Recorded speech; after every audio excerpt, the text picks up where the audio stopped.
ஜனநாயகன் திரைப்பட தணிக்கை சான்று விவகாரம் தொடர்பான விசாரணையானது சென்னை உயர்நீதிமன்றத்தில் நடைபெற்று வருகிறது. இந்த நிலையில் இது தொடர்பான விவரங்களுக்கு தொடர்ந்து விவரங்களை வழங்க காத்திருக்கிறார் எமது செய்தியாளர் ராஜேஷ். அவரிடம் பேசலாம். வணக்கம் ராஜேஷ், தொடர்ந்து நீங்க பேசலாம்.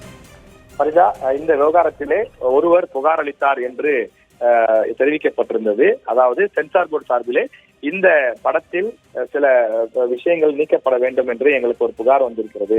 எனவே அந்த அடிப்படையில தான் நாங்கள் இந்த படத்தை மறு ஆய்வுக்கு அனுப்பியிருக்கிறோம் என்று நீதிமன்றத்தில் தெரிவித்திருந்தார்கள். அந்த ஒரு புகார் என்று சொல்கிறீர்களே, அந்த புகார் யார் என்று ஏற்கனவே நீதிமன்றத்திலே பட தயாரிப்பு நிறுவனம் சார்பிலே கேள்வி எழுப்பப்பட்டது. புகார் அளித்தவர் யார் என்று எங்களுக்கு முதலில் தெரியாது. அதன் பிறகுதான் தெரிய வந்தது. சென்சார் போர்டிலே இருக்கக்கூடிய அதிகாரி தான் அந்த புகாரை எழுப்பியிருந்தார் என்று சொல்லியிருந்தார்கள். சான்றிதழ் வழங்க வேண்டும் என படம் பார்த்தவர்கள் தங்களுக்கு ஒருமித்த கருத்து வாரிய தலைவருக்கு அனுப்பினார்கள் எனவும், மும்பைக்கு அனுப்பப்பட்ட அந்த புகார் கடிதம் விமானத்தில் சென்னைக்கு கொண்டு வரப்பட்டு நீதிமன்றத்தில் தாக்கல் செய்யப்பட்டது எனவும் வாரியத்தின் சார்பிலே தெரிவிக்கப்பட்டிருக்கின்றது. தொடர்ந்து இந்த விவகாரத்தை பொறுத்தவரையிலே பட தயாரிப்பு நிறுவனம் சார்பில் சொல்லக்கூடிய விஷயம் என்னவென்று சொன்னால், இந்த படத்திலே நடித்திருக்கக்கூடிய படத்தை தயாரித்த சில முக்கிய நபர்கள் மட்டும்தான் முழுமையான படத்தை பார்த்தார்கள். இது தவிர சென்சார் போர்டில் இருக்கக்கூடிய 5 பேர் அவர்களுக்கு மட்டும்தான் திரையிட்டு காண்பிக்கப்பட்டது. நாங்கள் படத்தை பார்த்தபோது அந்த சென்சார் போர்டு குழுவினர் எந்த விதமான ஒரு பெரிய குற்றச்சாட்டுகளையும் முன்வைக்கவில்லை. அவர்கள் சொன்ன விஷயங்கள் அனைத்தையும் நாங்கள் சரி செய்து மீண்டும் அதை சமர்ப்பித்து விட்டோம். எனவே அதன் பிறகு புதிதாக ஒரு புகார் வந்திருக்கிறது. அந்த புகார் வெளியிலிருந்து வந்திருக்கிறது என்று சொன்னால் அது எப்படி முடியும்? ஒன்று பட தயாரிப்பு நிறுவனத்தில் அல்லது படத்தில் நடித்தவர்கள் சார்பில் கொடுக்க வேண்டும், அல்லது வேறு யாருமே வெளியில் படத்தை பார்க்கவில்லை. அப்படி இருக்கும்போது எப்படி வெளிநபர்கள் இந்த படத்தை மீது புகார் கொடுக்க முடியும் என்று கேள்வி எழுப்பியிருந்தார்கள். அதற்கு சென்சார் போர்டு சார்பிலே விளக்கம் கொடுக்கப்பட்டது. சென்சார் போர்டினுடைய மண்டல தலைவர் தான் இந்த புகாரை கொடுத்திருக்கிறார். அவர் கொடுத்த புகாரின் அடிப்படையிலே தான் நாங்கள் இதனை விசாரணைக்கு எடுத்துக்கொண்டு மேல்முறையீட்டுக்காக அனுப்பியிருக்கிறோம். இது அனைத்துமே அடிப்படையிலே தான், அதாவது இது அனைத்துமே எந்த அடிப்படையிலே எங்களுக்கு செய்வதற்கான விதி இருக்கின்றதோ அந்த அடிப்படையிலே தான் நாங்கள் செய்திருக்கின்றோம் என்றும் விளக்கத்தை கொடுத்திருக்கின்றார்கள். முன்னதாக சென்சார் போர்டில் யார் படத்தை பார்த்தார்கள் என்றும், சட்டப்படி படத்தை பார்த்து ஆய்வு செய்ய யாருக்கு அதிகாரம் உள்ளது என்றும் நீதிபதிகள் கேள்வி எழுப்பினர். அதற்கு படத்தை பார்த்து ஆய்வு செய்து ஆலோசனை வழங்க குழு உள்ளது, அந்த குழுதான் படத்தை பார்த்துள்ளது எனவும் சென்சார் போர்டு தரப்பிலே தெரிவிக்கப்பட்டது. இதையடுத்து மண்டல அலுவலர் படத்தை பார்த்தாரா எனவும் என்று தலைமை நீதிபதி அப்போது கேள்வி எழுப்பியிருந்தார். அதற்கு சென்சார் போர்டு தரப்பிலே அவர் படத்தை பார்க்கவில்லை, குழு மட்டுமே படத்தை பார்த்தது. மேலும் சினிமோட்டோகிராஃப் விதிகளின்படி வாரியமே ஒரு படத்தை பார்த்து சான்றிதழை பரிந்துரைக்கலாம் அல்லது படத்தை பார்க்கும் பணியை மறு ஆய்வு குழுவுக்கு அனுப்பலாம். ஜனநாயகன் படம் தொடர்பாக புகார் வந்ததால் மறு ஆய்வுக்கு குழுவுக்கு அனுப்ப முடிவு செய்யப்பட்டது எனவும், படத்தில் 14 காட்சிகளை நீக்க வேண்டும் எனவும், அதன் பின் படத்தை மீண்டும் பார்த்து முடிவெடுக்கப்படும் என்று தெரிவிக்கப்பட்டது. ஆனால் 14 காட்சிகளை நீக்கிவிட்டதால் சென்சார் சான்று வழங்க கோரினார்கள். கடந்த 6ஆம் தேதி இந்த வழக்கு தொடரும் போதே இந்த படம் மறு ஆய்வு கமிட்டிக்கு அனுப்ப முடிவு செய்யப்பட்டது என்பது பட நிறுவனத்துக்கும் தெரியும். ஆனால் அவர்கள் அதை எதிர்த்து வழக்கு தொடரவில்லை என்றும் தெரிவிக்கப்பட்டது. இந்த வழக்கினுடைய அந்த விசாரணையிலே பல்வேறு குற்றச்சாட்டுகள் 2 தரப்பிலும் மாறி மாறி முன்வைக்கப்படுகின்றது.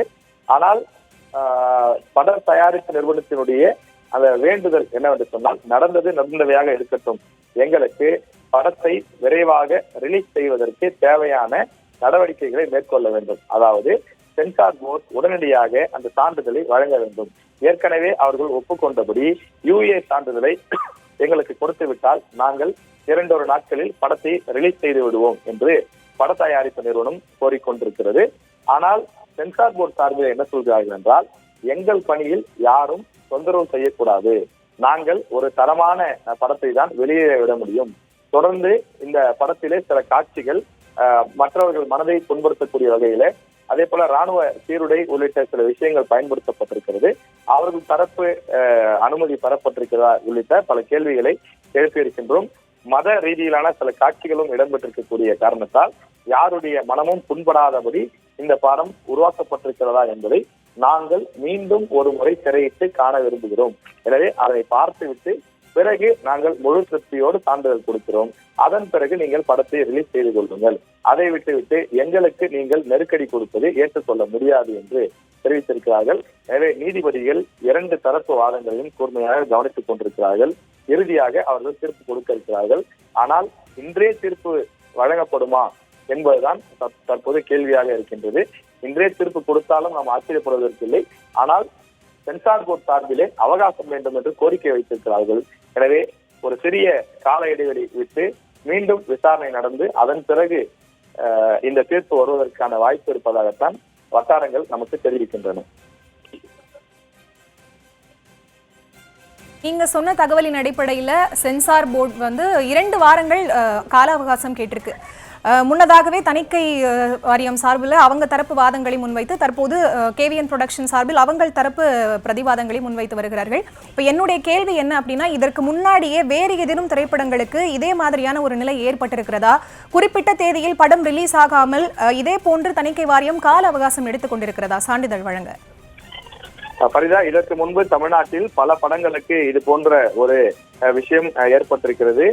ஏன் விஜயுடைய படத்திற்கே பல படங்களுக்கு இது போன்று தாமதங்கள் ஏற்பட்டிருக்கின்றது. கமலஹாசன் அவர்களுடைய இந்த விஸ்வரூபம் திரைப்படம் வந்த போது அது பெரும் சர்ச்சைகளை ஏற்படுத்தியது நமக்கு தெரியும். ஆனால் அது இஸ்லாமிய அமைப்புகள் சில அமைப்புகள் தொடர்ந்து போராட்டங்களை நடத்தி கொண்டிருந்தார்கள். அதன் காரணமாக அந்த படம் தள்ளி போனது. இப்படி ஒவ்வொரு திரைப்படமும் விரும்மான் திரைப்படத்திலிருந்து தமிழ்நாட்டில் பல படங்கள் தொடர்ந்து தாமதமாகி இருக்கின்றன வெவ்வேறு காரணங்களால். சென்சார் போர்டு காரணமாகவும் சான்றிதழ் வழங்காததன் காரணமாகவும் படம் தள்ளி போன வரலாறுகள் நிறைய இருக்கின்றது. விஜயனுடைய திரைப்படங்கள் கூட பல திரைப்படங்கள் இவ்வாறு பாதிக்கப்பட்டிருக்கின்றது. எனவே இந்த விஷயத்தை பொறுத்தவரையில இந்த காரணம் சற்று புதிதாக இருப்பதாக திரைத்துறையினர் குறிப்பிடுகிறார்கள். இதற்கு முன்பு இது போன்ற ஒரு காரணத்தை சொல்லி தணிக்கைத்துறை நிறுத்தி வைத்தது கிடையாது. இதில் வேண்டுமென்றே சில காலதாமதங்கள் இருக்கிறது. அவர்கள் சார்பிலே படத்தை ஆய்வு செய்வதற்கும் மறு ஆய்வு செய்வதற்கும் மும்பையில் இருக்கக்கூடிய தலைமை அலுவலகத்திற்கு படத்தை அனுப்பி வைத்து தலைமை அலுவலகத்தில் இருப்பவர்கள் படத்தை பார்த்து அதன் பிறகு அவர்கள் இது முடிவெடுப்பதற்கும் அவர்களுக்கு உரிமை உண்டு, அதில் மாற்று கருத்து கிடையாது. ஆனால் ஒரு படம் என்பது எத்தனை பேருடைய உழைப்பினால் தயாராகிறது, அதில் எவ்வளவு கோடி ரூபாய் பணம் முதலீடு செய்யப்படுகிறது, இதை நம்பி எத்தனை குடும்பங்கள் இருக்கிறது உள்ளிட்ட பல்வேறு விஷயங்களை கருத்தில் கொண்டு அவர்கள் விரைவாக முடிவெடுத்து அனுப்பி வைத்து விடுவார்கள். ஆனால் இதில் திட்டமிட்டே ஏதோ புற அழுத்தங்கள் இருக்கிறது, அதன் காரணமாக சென்சார் போர்டு அவர்கள் நேர்மையாக செயல்படவில்லை என்று பல்வேறு குற்றச்சாட்டுகளை பட தயாரிப்பு நிறுவனமும் விஜயனுடைய தீவிர ரசிகர்களும் சமூக வலைதளங்களிலே அவ்வப்போது தெரிவித்துக் கொண்டிருக்கிறார்கள். இந்த கருத்துக்களை நேரடியாகவும் மறைமுகமாகவும் தெரிவித்துக் கொண்டிருக்கிறார்கள். இப்படி இருக்கக்கூடிய சூழ்நிலையில தான் ஏற்கனவே நீதிமன்றத்திலேயே சென்சார் போர்டு ஒரு தெளிவான விளக்கத்தை கொடுத்திருந்தது. எங்களுக்கு யாருக்கு சாதகமாக செயல்பட வேண்டிய யாருக்கு எதிராக செயல்பட வேண்டிய எந்த அவசியமும் கிடையாது. நாங்கள் நேர்மையாக வெளிப்படையாக செயல்பட்டுக் கொண்டிருக்கிறோம். எனவே எங்களுக்கு களங்கம் கற்பிக்க வேண்டிய முயற்சியில் ஈடுபட வேண்டாம் என்று பட தயாரிப்பு நிறுவனம் ஏற்கனவே தெரிவித்திருக்கின்றது. நாங்கள் பெரிய திரைப்படமாக இருந்தாலும் சிறிய திரைப்படமாக இருந்தாலும் அனைத்தையும் ஒரே பாணியில் தான் அணுகுகிறோம். எனவே நீங்க 500 கோடியில் தயாரித்திருந்தாலும் சரி, 1 கோடியில் படத்தை தயாரித்திருந்தாலும் சரி, எங்களுக்கு அதை பற்றிய பிரச்சனை கிடையாது. எங்களுக்கு ஒரு புகார் வந்திருக்கிறது, அந்த புகார் உண்மையா என்று நாங்கள் சோதனை செய்ய வேண்டும். ஏற்கனவே ஒரு முறை படத்தை திரையிட்டு நாங்கள் பார்த்து விட்டோம். எனவே அடுத்த முறை இந்த குறையை சரியாக இருக்கிறதா என்பதற்கான மறு ஆய்வு குழுவுக்கு தான் அனுப்ப வேண்டும். அதன்படி நாங்கள் மறு ஆய்வு குழுவுக்கு அனுப்பியிருக்கிறோம். எனவே மறு ஆய்வு குழு என்ன முடிவெடுக்கிறதோ அதன் அடிப்படையிலே நாங்கள் அந்த சான்றிதழை வழங்குவோம். எங்களுக்கு உரிய கால அவகாசத்தை நீங்கள் கொடுக்க வேண்டும். எங்களுக்கு இப்படி நீங்கள் குறிப்பிட்ட காலத்திற்குள் செய்து முடித்தாக வேண்டும் என்று கால நிர்ணயம் செய்ய முடியாது என்று சென்சார் போர்டு திட்டவட்டமாக தெரிவித்திருக்கின்றது.